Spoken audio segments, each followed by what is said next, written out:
Welcome to The Factor, a podcast series for the life sciences industry powered by Kymanox. Today's episode is hosted by Dr. Lauren Horn, Human Factors Engineering Manager at Kymanox, and she's joined by Rita Lin, Director of Human Factors Engineering at Kymanox, and Avital Zik, Senior Principal Human Factors Engineer at Medtronic Surgical. Typically, medical device design focuses on clinical users, overlooking a crucial group, maintenance personnel. This oversight can lead to inefficient servicing, increased downtime, and even safety risks. So how can we apply human factors principles to medical device maintenance and servicing? That's what we'll find out today, as it's something Avital has studied significantly. To start, Lauren asks Avital about some of her findings. What field issues helped identify the need to focus on service or maintenance technician user groups? Or could you review those field issues that you encountered? Yes, what we saw over time that service personnel were using tools that were not built for the service personnel user group, for the service personnel task and environment. For example, sometimes we utilized internal tools to be used in the field. And service personnel work in a very different environment. It's more time sensitive. They need to get the work done fast. And the involvement of these issues, we saw that it was always mitigated by more processes, by more instructions in the service manual. It created a huge cognitive load and a general overload on the service personnel tasks. And that, in its turn, started causing field issues, wrong installation, etc. And of course, investigating those is a lot of effort from the business, from R&D.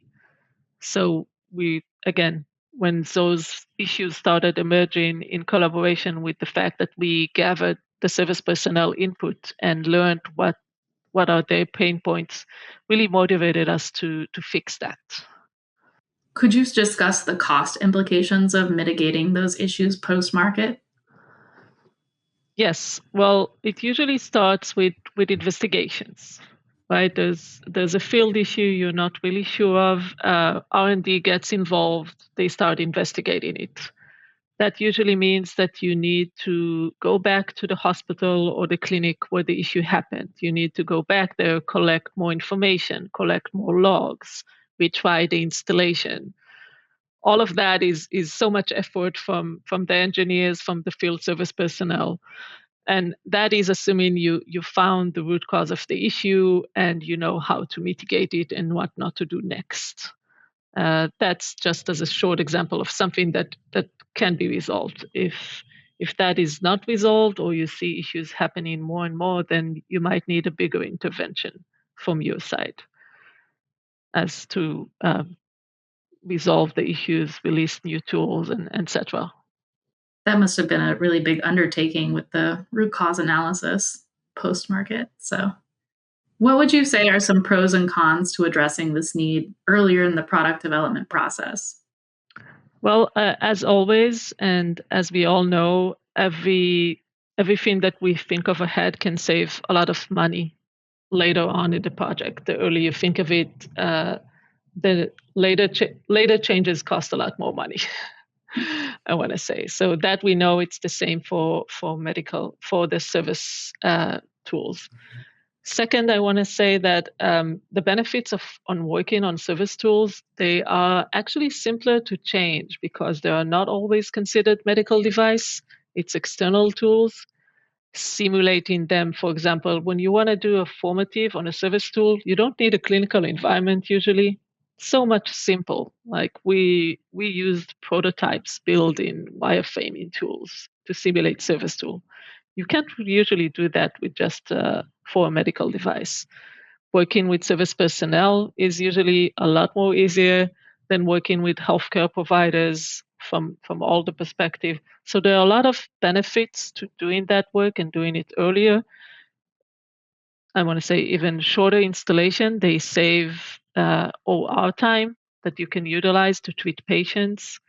There's a lot of savings going out there, but I want to say that they are a bit transparent, right? Because it's harder to show the benefit of the OR room could have been utilized faster because I finished the installation faster. So it's sometimes hidden, but I see a lot of impact to it. So what I'm hearing is that you're advocating for more formative work early on in a prototype or rudimentary environment that doesn't have all of the regulations that an OR might require. Definitely. And creating requirements from the service of the medical device.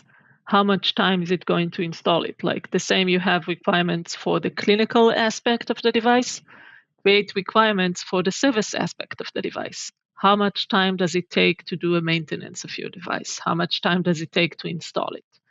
Once you have a clear criteria or a requirement, you can measure yourself up to it. That's a really great insight. I would love if every product came with a time to repair sticker on it. How has your experience changed regarding like preventative approach versus reactive approach to designing for medical maintenance personnel over your career? I want to say it sometimes sounds, less attractive to work on the service tool, right? It's not the, I want to say, glorious aspect of our work, right? It's not with the healthcare providers. It's not in the OR room. So it's a bit of the behind the scene gray work. I see a lot of value into it. First, these are our users also, right? The people who service the medical devices, they should be as important as the healthcare providers. We need to see them. They shouldn't be transparent to us as human factors engineers. We always talk about how human factors should have an holistic point of view, right? We see the entire system. Then we should apply that to medical devices beyond the clinical use. What happens to the person who needs to move the device to the storage, and then the person who maintains it or fixes it? We should see them as well. Yeah, absolutely. So let's bring Rita into the conversation. Rita, would you be able to go through a bit of your background and your experience with respect to maintenance personnel as a user group as well? Yeah, sure. A lot of what you said, Avital, really resonates with me. I totally agree that we need to consider the whole product lifecycle, like who's actually going to be touching the product, what are they doing at each stage. I started out my career in a bigger industry company as a post-market quality engineer. So that basically meant taking a look at some of the products that were coming in for service. And what you said about observing folks using their own tools to repair their equipment, that's what we also saw as well. So I remember helping to open up an impaction drill and realizing that the bearings that were in the drill were actually not from the company itself. They had used OEM parts to repair the drill. And, you just have to be cognizant that that will happen. As a company, I think we were covered in the sense that you put a disclaimer and you say, in order to maximize the safety and effectiveness of your product, please return the product for service. But you also have these third parties that are competing and saying, hey, we can do the same thing for half the price. So I think it's in everyone's best interest to understand what the foreseeable misuse of your product, right? And that includes the product being serviced outside of your intended use. So that was my first insight into how we could use more empathy and understanding service technicians and the importance of maintenance tasks. And then in the FDA, as a human factors reviewer, that's translated into trying to understand how to help the sponsor along to have that mindset. I think so often, though, that the industry has a sense that the FDA is blocking them from proceeding and from innovating and expanding. But how I really treated my job there and how I think a lot of my colleagues saw it was we are hand-holding, we're partners in this endeavor. So, it might be very possible that the company, especially if they're a smaller company, is not aware of these thoughts and the need to actually expand their user groups and to understand what the service personnel and like what the whole product lifecycle looks like. So I think that's how that idea of including maintenance personnel and service tasks in the human factors, the 2016 CDRH guidance came about.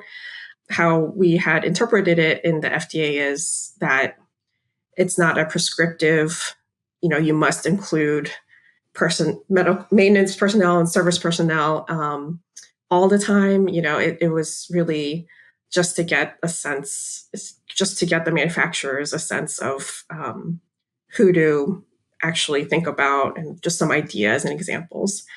And yeah, I think I have a few other points, but if you guys have any other comments based on what I said, I'm happy to hear that.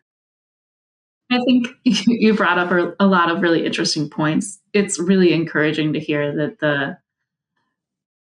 approach to conversing with sponsors is the collaboration piece, to make sure that you're collaborating to make sure that the device is safe for users, including those maintenance personnel when appropriate.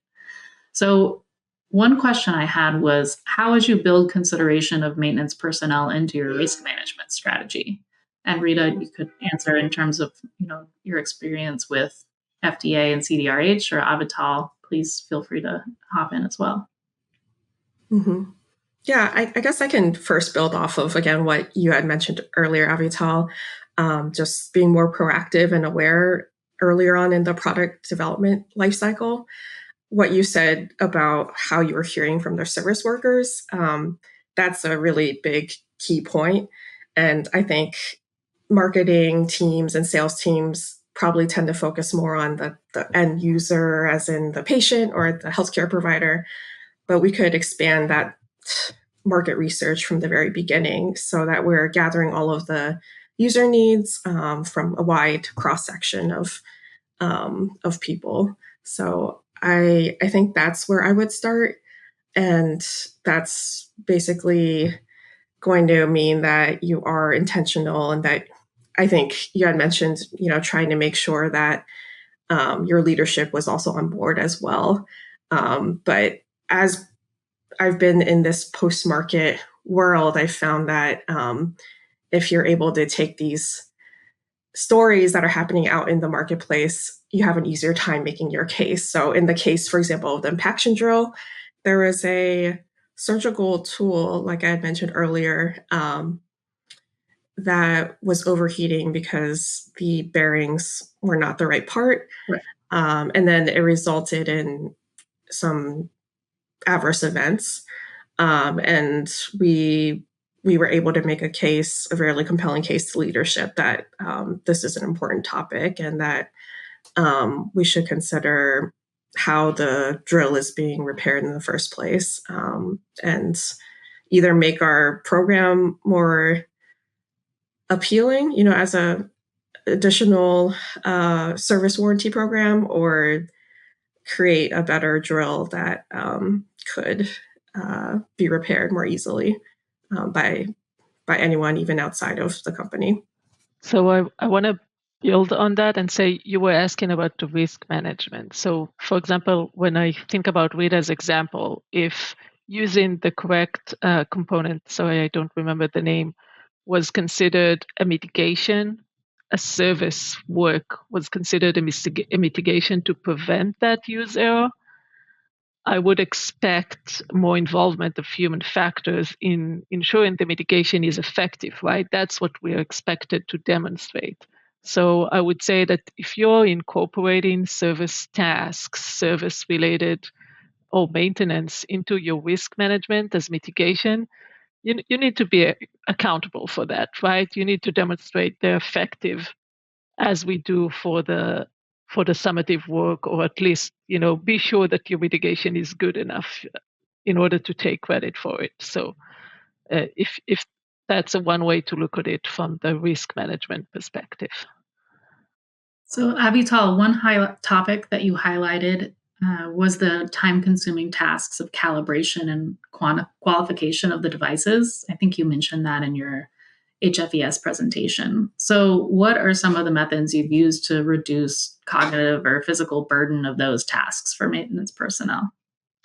Yes. The product that I was referring to in my poster was a navigation system. A navigation system, first, they need to be very accurate, right? It's not generalized. It's really based on location. And second, the installation is complex because you want to ensure accuracy regardless on the environment or for the specific environment. And we saw that there were a lot of tasks that were very time consuming or either prone to use errors. We used a lot of automation wherever we could. So, for example, tasks that required manual copying of data, installation results, logs, etc. That's usually something that you can automate pretty easily, right? It's not a lot of development work or a huge effort. Things that we saw that had more use errors, that were more cumbersome to perform.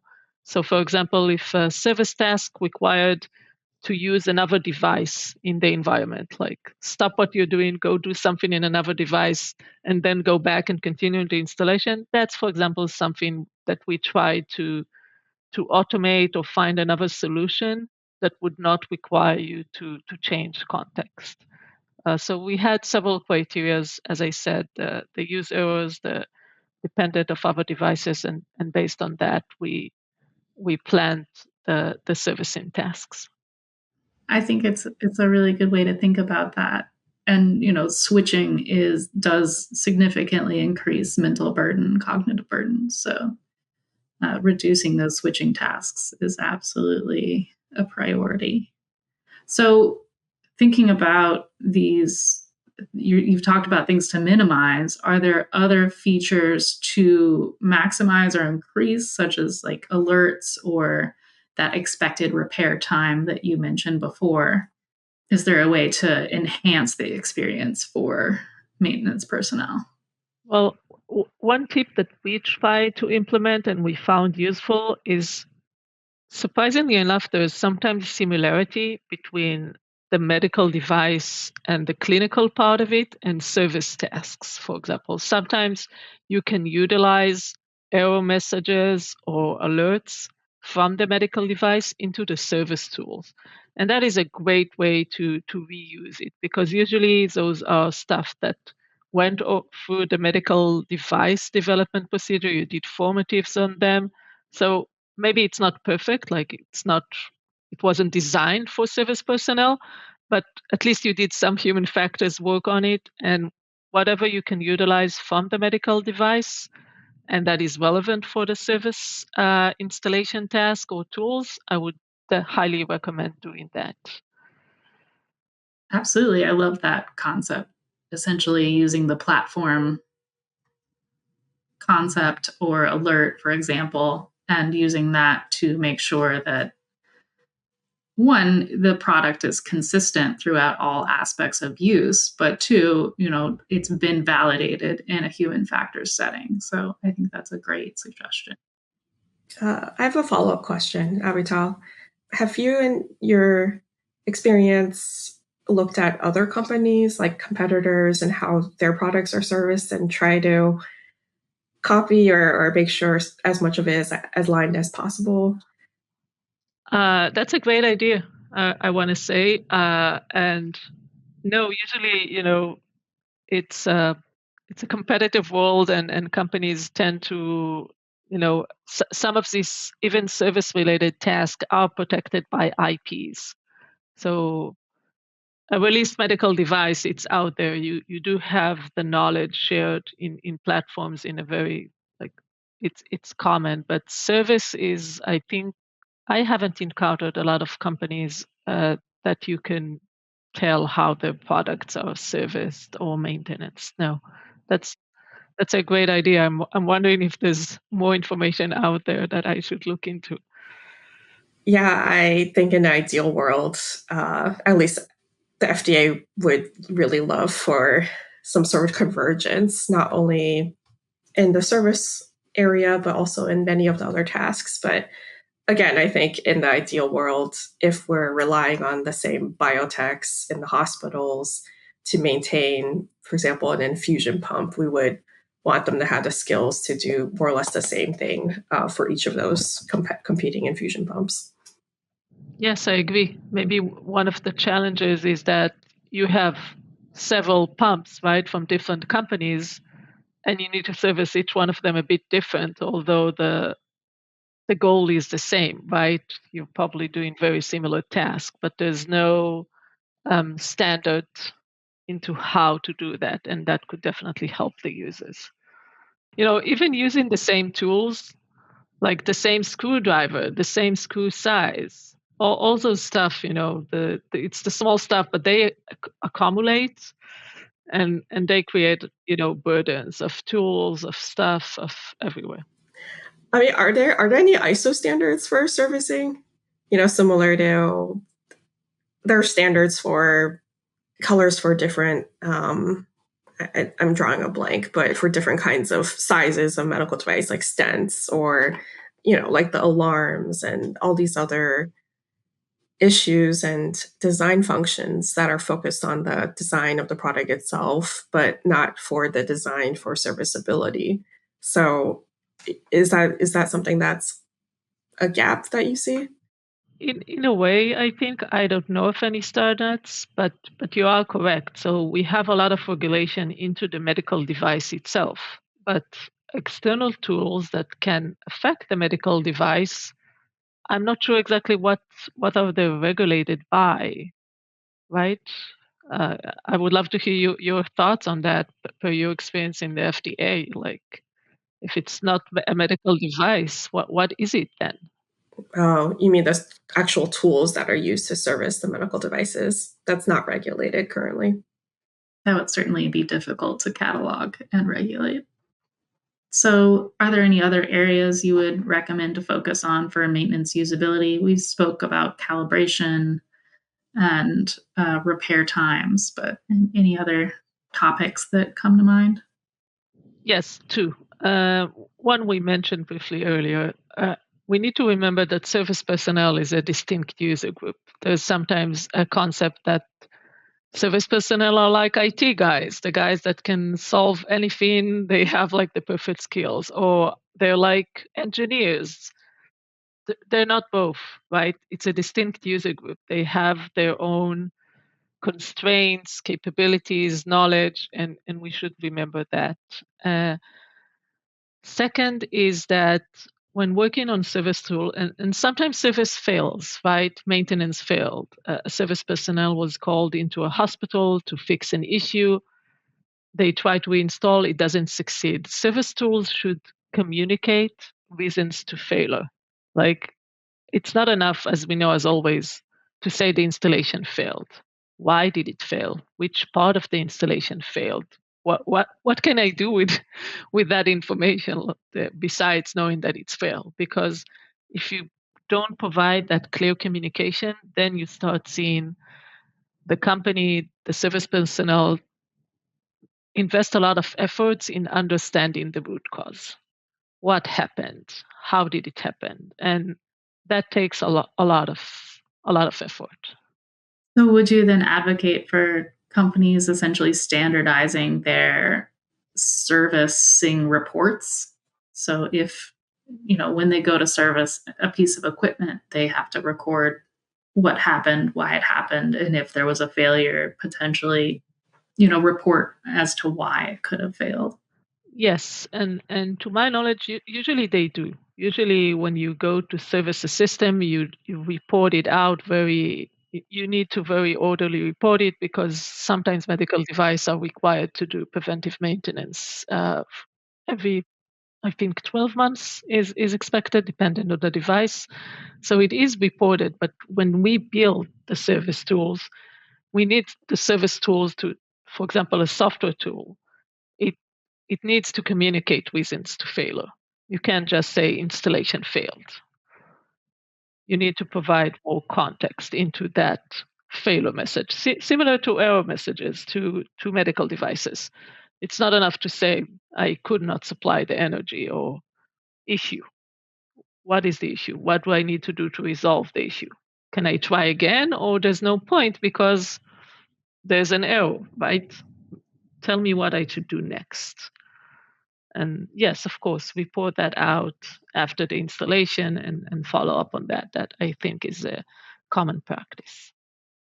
I was just curious. So if the service personnel does, for example, see a very ambiguous high-level message, is there some sort of manual that they refer to then? And is your suggestion that the company put as much context into the actual message from in the front end rather than having them refer to this manual?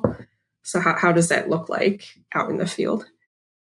I think that it's a great question. So from my experience, yes, there's usually a service manual that comes with, and I think it's reasonable to assume some of the information would be in the service manual. This is a trained, usually, team, and for extreme use cases, it's fine to use the service manual. You can't encompass all the use scenarios in a software tools. But if possible, then yes, provide good error messages. Uh, as in the medical device, the labeling, the manual is complementary to the tool, and it's okay to use it, but have it somewhere. It can be a support line. It could be.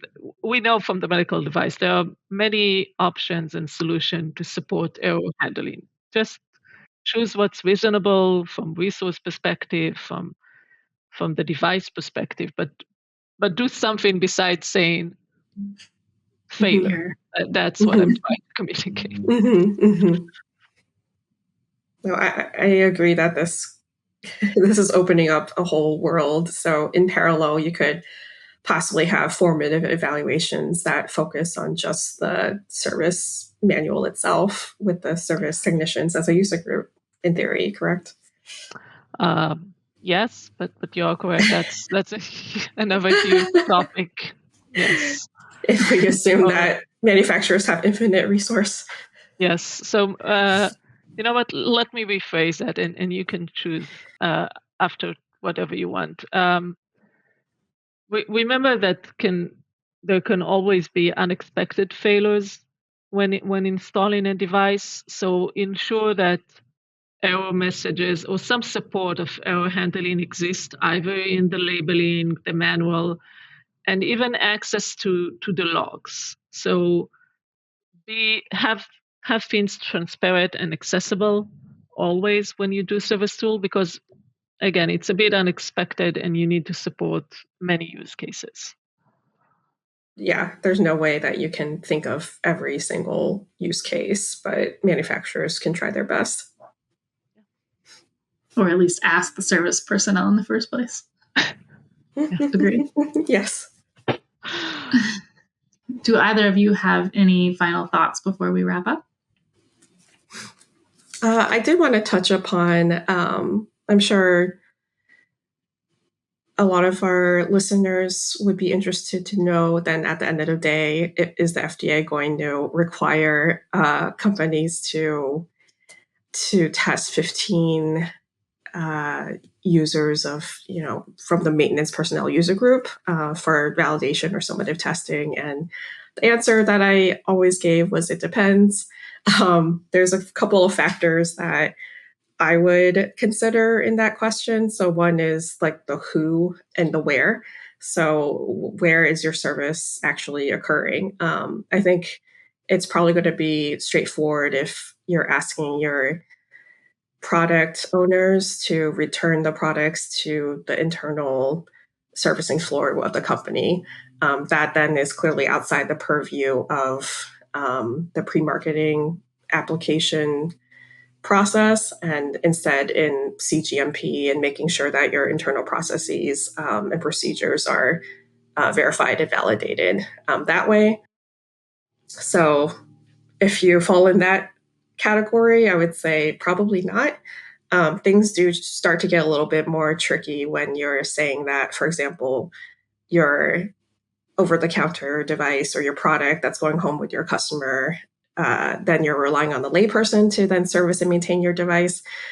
That may pique the agency's interest, and you may find yourself then saying that you're relying on the layperson to remember to maintain the device, to basically do these tasks that are supposed to be more supporting and maintenance tasks. And if they are related to critical tasks, then it's very likely that you will have to test that those users understand how to complete those tasks. So it can fall anywhere within that spectrum. If you're going to be focusing on different user groups, probably the general rule of thumb is to still focus on the tasks that are related to the intended use. But the FDA is still going to be thinking, again, about the whole product lifecycle. And I really encourage companies to start thinking early, as we've been discussing, and to make sure if you, for example, fall into this latter category of non-trained personnel completing some maintenance tasks, that you're getting some testing in and getting some feedback early on in the formative evaluations. And that can also include not even formative testing, but asking experts during heuristic analysis, contextual inquiry, all of those tools that are listed out in the 2016 guidance. Yeah, so that's kind of a brief overview, and I hope that helps folks see the different ways that the FDA might be thinking about this topic. Do y'all have anything to add to that? No. I totally agree with you. The less you have control over the maintenance and the service, you should be more mindful into how it's performed and monitor that more carefully. And also how much it can affect the patient safety and the medical device performance, right? Yes, absolutely. Thank you, Rita, for those insights with respect to your experience at the agency. So I think that's definitely a topic that a lot of our listeners are interested in. So thank you both for discussing all of these topics with really respect to maintenance personnel. I hope there's some maintenance personnel in our listener group out there. If there are, and you have opinions about this, please reach out. I'd love to hear them. So thanks everyone. Thank you. Thank you.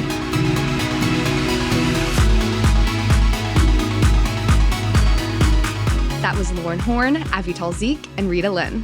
For more info on Medtronic, go to medtronic.com. Thank you so much for listening to or watching this episode. Please subscribe or follow this podcast in whatever app you're using right now, or follow Kymanox on LinkedIn for all updates. This episode was edited and produced by Earfluence. We'll talk to you again soon on The Factor.